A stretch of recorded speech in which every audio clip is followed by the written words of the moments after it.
faith of any kind always comes by hearing.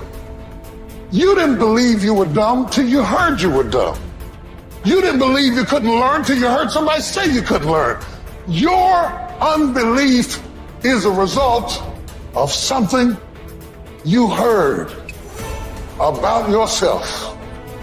And the more you heard it and rehearsed it and even argued about it and said you didn't believe it, every time you face a challenge, tell me the truth, don't those voices come back up? Every time you hit a low place, don't those voices come back up again? And you will never completely be healed or whole until you change the voice inside of your own head. And nobody can do this but you.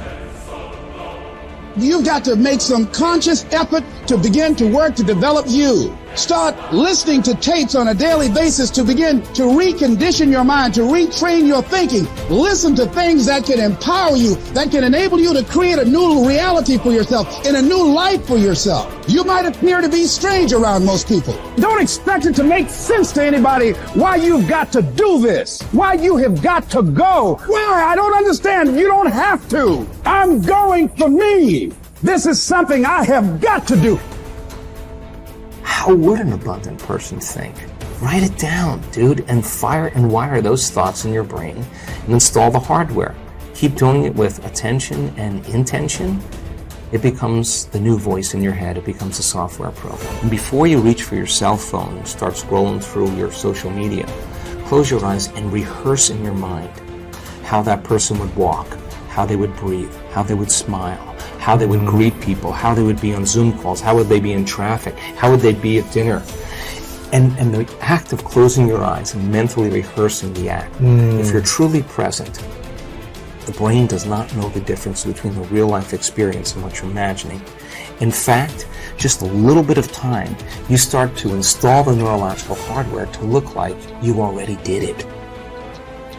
You must have faith. You've got to believe in yourself. You've got to believe in your abilities, your ideas, unquestionably. You've got some idea, some dream that you might have to go back and brush it off and look at it again and say, I've got to do this. This is what I'm supposed to do. This is why I showed up. You've got to talk to yourself day in and day out, selling yourself on you and on your potentials. And all I want you to do every day is just say to yourself, when you feel that inner negative conversation saying you can't do it, just say, it's possible.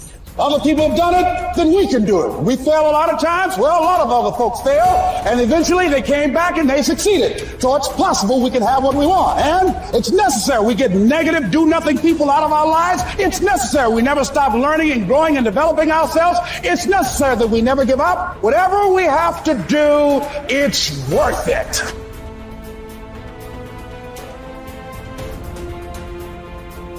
You have power over your mind, not outside events. Realize this and you will find strength. When you arise in the morning, think of what a privilege it is to be alive, to think, to enjoy, to love. The soul of a man harms itself, first and foremost, when it becomes, as far as it can, a separate growth, a sort of tumor on the universe. Because to resent anything that happens is to separate oneself in revolt from nature, which holds in collective embrace the particular natures of all other things. Yes, keep on degrading yourself, soul. But soon your chance at dignity will be gone. Everyone gets one life. Yours is almost used up, and instead of treating yourself with respect, you have entrusted your own happiness to the souls of others. Everything of the body is a river. Everything of the soul is dream and vapor.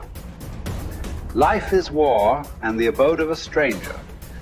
The only fame after death is oblivion. Forget everything else. Keep hold of this alone and remember it. Each of us lives only now, this brief instant. The rest has been lived already or is impossible to see. The span we live is small Small as the corner of the earth in which we live it. Small as even the greatest renown, passed from mouth to mouth by short-lived stick figures, ignorant alike of themselves and those long dead. It's the programs in the first 7 years of your life that actually started in the last trimester before you were born. The fetus is already learning. I go, these programs downloaded in the first 7 years control the character of your life.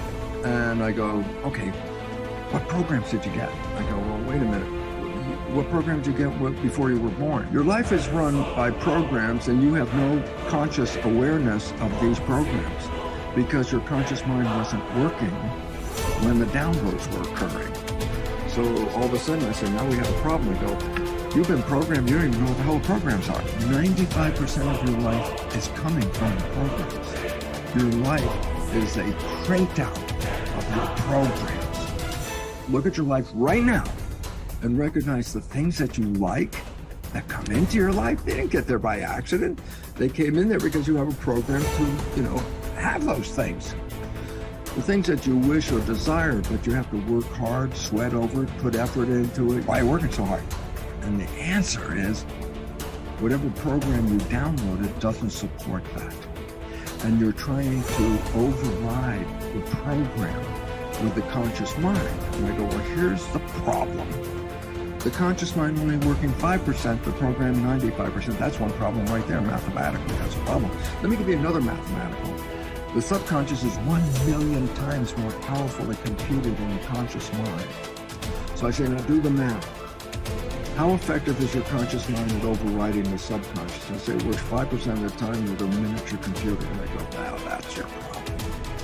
I go, the only way you can override the program is not play the program, and that's when we said stay mindful. And then we then said, well, that's going to be difficult because we have to think. So there's only one way out. Reprogram the subconscious mind. If you would put wishes and desire programs into the subconscious mind, that means that that program will be operating 95% of the day. Meaning, whether your conscious mind is in control saying, these are my wishes and desires, or the conscious mind's thinking, then the subconscious mind comes in and says, these are my wishes and desires, then guess what? Then 100% of your life you're living wishes and desires. And therefore, all of a sudden, then the work has to come back to each of us as individuals. Each of us got programmed. Each of us is manifesting that program. We give up our power in many of the programs. A fine example is, you were sick as a kid, and just like your parents and any other family members, when you were sick, you went to the doctor. And I go, that's a habit. I said, what does it mean? It says, you learn this in the first 7 years. The program, it says, when you're sick, you give up this power, and you go to that doctor, and you accept the doctor as the power over you. Because when it came to health, it's like, no, you don't do it. The doctor does it. That's the program. I say, so what's the point? You have given up power over the control of your life and have given it to the truths, quote unquote, offered by the doctor. I go, significance. I go, the doctor misreads your diagnosis and then tells you, oh, I'm sorry, you only have 3 months left to live. And I go, significance. 95% of the day, the program says the doctor is the correct one, the truth. What do I know? The doctor knows. What do I know? So 95% of the day, then your belief system is going to do what? Take the words of the doctor and manifest them as truth. I go, what's that mean? Well, you're going to die in about 3 months. I go, from what? I go, hey, that was a misdiagnosis. You're still going to die because your belief system will manifest an illness that will terminate. Cancer, for example, is not due to any genes. There's no gene that causes cancer. The genes are correlated with cancer. Well, what causes cancer? I say disharmony and repressed anger is one of the big ones. I go, so then I say the genes didn't cause it? I say no. So I say, then what caused it? I say my consciousness. I say, what? Repressed anger, And I go, so what? I say, well, change consciousness, and guess what? You can go into remission. The cancer will go away as soon as you change the consciousness. And all of a sudden it's like, I thought I was a victim of the genes. I said, that's a program. And that is totally incorrect.